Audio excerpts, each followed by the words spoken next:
நடிகர் சண்முகராஜா இணைப்பில் இருக்கிறார். வணக்கம் சண்முகராஜா. கேப்டன் விஜயகாந்த் அவர்கள் உயிரிழந்திருக்கிறார். உங்களுடைய இரங்கல் பதிவு.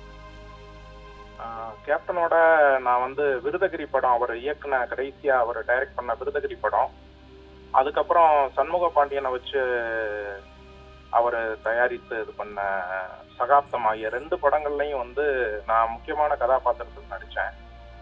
அதில் விருதகிரி பார்த்தீங்கன்னா முதன்மை வில்லனா நடிச்சிருந்தேன். அந்த படத்தில் 2 படமும் எனக்கு கேப்டனோட ஒரு நெருக்கமான அறிமுகத்தை கொடுத்துருந்தது. இயல்புல அவர் ரொம்ப வாஞ்சையோட பழகக்கூடிய ஒரு மனிதர், ரொம்ப அற்புதமான மனிதர். அதாவது நீங்க கூட படப்பிடிப்பு தளத்துல நீங்க நடிக்கிறப்ப உங்களை தேர்வு செஞ்சதுல இருந்து உங்களோட எல்லா விஷயங்கள்லயும் அவர் கவனம் செலுத்துவார். உணவு, உடை, அப்புறம் ஒட்டுமொத்தமா நம்ம குடும்பத்தை பத்தி கேட்பாரு. எல்லா விதத்திலையும் ஒரு அக்கறை கொண்ட ஒரு ஆளுமை, ஒரு மனிதர். அதுவும் நான் மதுரையில இருந்து வந்ததுனால என் மேல ரொம்ப பிரியமா இருப்பாரு. ரொம்ப சரிசமமா, அதாவது நீங்க முன்ன பின்ன பழக்கம் இல்லாதவங்ககிட்ட கூட ரொம்ப நீண்ட ஆண்டுகள் பழகின ஒரு நபர் மாதிரி அவர் முதல் சந்திப்புலயே என்னோட இது பண்ணாரு. ரொம்ப ஒரு அற்புதமான மனிதர். நான் விருதகிரி படம் வெற்றி அடைஞ்சதுக்கு அப்புறம் நான் அலுவலகத்துக்கு போறேன். அவருக்கு சால்லாம் எடுத்துட்டு போய் கேப்டனை போய் சந்திக்கிறேன். சந்திச்சப்ப பாண்டியராஜன் சாரும் பண்ருட்டி ராமச்சந்திரன் சாரும் கூட இருந்தாங்க. அவங்க ஏதோ அரசியல் சார்ந்து பேசிக்கிட்டு இருக்கப்ப நான் போன உடனே என்னைய உடனே கூப்பிட்டு அவங்களோட உட்கார வச்சு ஒரு கிட்டத்தட்ட ஒரு அரை மணி நேரத்துக்கு மேல பேசிட்டு இருந்தாரு. படங்கள் சம்பந்தமா, இந்த படம் பாத்தீங்களா, இந்த படம் பாத்தீங்களா, ரெட்டுன்னு ஒரு படம் வந்திருக்கு, இந்த மாதிரி எல்லாத்தையும் பகிர்ந்துக்கிறவரு. மனிதர்கள் மேல நான் இன்னைக்கு கூட என்னோட பேஸ்புக் பக்கத்துல போட்டிருந்தேன், அந்த வாஞ்சை கொண்ட மனிதர்னு நம்ம சொல்லுவோம். அதாவது மனிதர்கள் மேல ஒரு 2-3 தலைமுறைக்கு முன்னாடி இருந்த ஒரு 30-40 வருஷத்துக்கு முன்னாடி வாழ்ந்த கிராமத்து மக்கள் எப்படி ஒரு இயல்பான வாஞ்சையோட மனிதர்கள் அணுகுவாங்களோ அதை இப்ப நீங்க பார்க்க முடியாது. அந்த மாதிரி ஒரு வாஞ்சை கொண்ட மனிதர். அவருக்கு ஏற்றத்தாழ்வுன்றது எதுவுமே கிடையாது. ஒருத்தரை பார்த்துட்டா அவரோட அவ்வளவு அந்யோன்யமா மனதார நெருங்கக்கூடிய, பேசக்கூடிய, எல்லாத்தையும் பகிர்ந்துக்கிறக்கூடிய ஒரு அற்புதமான ஒரு மனிதர். அவர் நிறைய மக்களுக்கு அவர் தர்மம் பண்ணியிருக்காரு, நிறைய விஷயங்கள், நல்ல விஷயங்கள் பண்ணியிருக்காரு.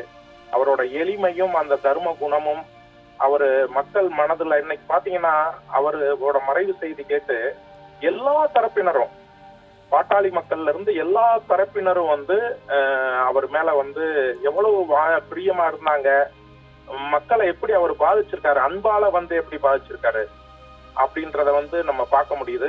அவர் குடும்பத்தினர் மேடம் பிரமிளதா மேடம், சண்முக பாண்டியன், அவரோட நான் ஒரு படம் வெப் சீரிஸ் பண்ண போறேன். அவங்க எல்லாருக்கும் என்னோட ஆறுதலை நான் தெரிவிச்சுக்கிறேன். அவர் ஆத்மா நல்லபடியா சாந்தி அடையணும். ரொம்ப அற்புதமான, நம்ம சமீபத்துல இழந்த மிக முக்கியமான அரசியல் தலைவர், சினிமா கலைஞர். அவர் வந்ததுக்கு அப்புறம் தான் நடிகர் சங்கத்துல அவ்வளவு பெரிய மாறுதல்கள் வந்தது. அவருக்கு சொல், செயல், வாக்கு 3மே ஒன்னா இருக்கக்கூடிய அன்பு நிறைந்த ஒரு மனிதர். அவரை இழந்து நான் உண்மையிலேயே பரிதவிக்கிறேன், பாடுறேன், மனது பாடுறேன். சார், தொடர்ந்து இந்த சினிமா ஷூட்டிங்ல எல்லாம் எல்லாரையுமே சாப்பிட்டியா அப்படின்னு கேட்டு ஒரே மாதிரி அணுகக்கூடிய ஒரு தன்மை கொண்டவர்னு சொல்லி தொடர்ந்து எல்லாருமே சொல்லிட்டு வராங்க. நீங்க அது சம்பந்தமான விஷயங்கள் உங்களுக்கு என்ன அனுபவம் இருக்கு? எங்களுக்கு அதான் நான் சொல்றேன் இல்லையா, அதாவது மத்தியானம் சாப்பிட்டுருப்போம், சாயந்தரம் பாத்தீங்கன்னா இதுல புகாரில இருந்து இந்த சமோசா அதெல்லாம் வாங்கிட்டு சின்ன சமோசா அதெல்லாம் வாங்கிட்டு கொடுப்பாரு. நைட்டு பழங்கள் மட்டும் சாப்பிடுங்கன்னு அட்வைஸ் பண்ணுவாரு. பொள்ளாச்சியில அதே மாதிரி ஷூட்டிங் நடந்தது. அப்பெல்லாம் பாத்தீங்கன்னா எல்லாருக்கும் நொங்கு வெட்டி, அவர் கையால நொங்கு வெட்டி எல்லாருக்குமே கொடுப்பாரு. அதாவது நீங்க நம்ப மாட்டீங்க, எனக்கு அவரோட முதல் அறிமுகம் பாத்தீங்கன்னா விருதகிரிக்கு முன்னாடி மரியாதைன்னு ஒரு படத்துல, விக்ரமன் சார் படத்துலதான் அறிமுகமாச்சு. அந்த படத்துல பாத்தீங்கன்னா காரைக்குடியில நாங்க ஒரு பெரிய ஒரு காரைக்குடி அந்த பிரதானமான ஒரு நகரத்தார் வீட்டுல படப்பிடிப்பு நடக்குது. அன்னைக்கு பாத்தீங்கன்னா மாவட்ட தலைவர், செயலாளர் எல்லாருமே எல்லா தரப்புல இருந்தும் சமைச்சு எடுத்துட்டு வர்றாங்க. எல்லா அசைவ உணவுகளும் இருக்கு. கேப்டன் 1:30 மணிக்கு 1 மணிக்கு வேணுமா பிரேக் ஆகுது, லஞ்ச் பிரேக்கு. அப்ப கேப்டன் என்ன பண்ணிட்டாருன்னா, ஏன்னா கட்சிக்காரவங்க பூரா நிறைஞ்சிருக்காங்க, பொதுமக்கள் இருக்காங்க, கூட்டம் கூடிடுச்சு. அப்ப என்ன பண்றாருன்னா, வேட்டியை மடிச்சு கட்டிக்கிட்டு எல்லாரையும் பந்தியில உட்கார வச்சு, ஃபர்ஸ்ட் நடிகர்கள், கலைஞர்கள், அந்த படம் சம்பந்தப்பட்டவங்கள ஒரு பந்தி உட்கார வச்சு ஃபுல்லா சாப்பிட வச்சாரு எல்லாரையும். அந்த பந்தி முடிச்சோன்னே பொதுமக்கள் கட்சி சார்ந்தவங்க எல்லாரையும் உட்கார வச்சு கிட்டத்தட்ட 3-4 பந்தி அவர் எல்லாருக்கும் பரிமாறிட்டு அதுக்கப்புறம் நாங்க அன்னைக்கு படப்பிடிப்பு திரும்ப ஆரம்பிக்கிறதுக்கு 3:30-4 மணி ஆயிடுச்சு. அவர் கடைசி பந்தியில தான் உட்கார்ந்து சாப்பிட்டாரு அவரு.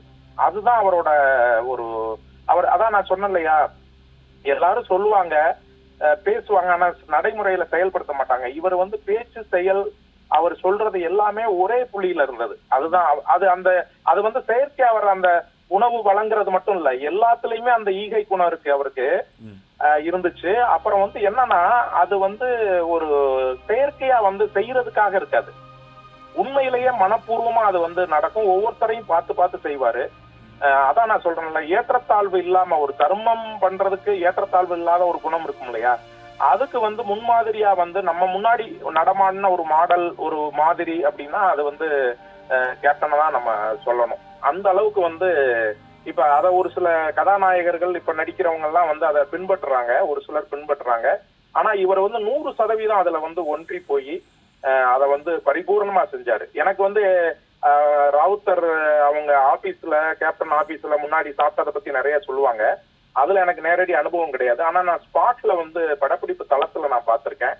அவர் எல்லாருக்கும் உணவளிச்சு கட்சிக்காரங்க பொதுமக்கள் எல்லாருக்குமே கூட இருந்து பரிமாறினதை நான் பார்த்திருக்கேன் காரைக்குடியில மரியாதை படத்துல வச்சு.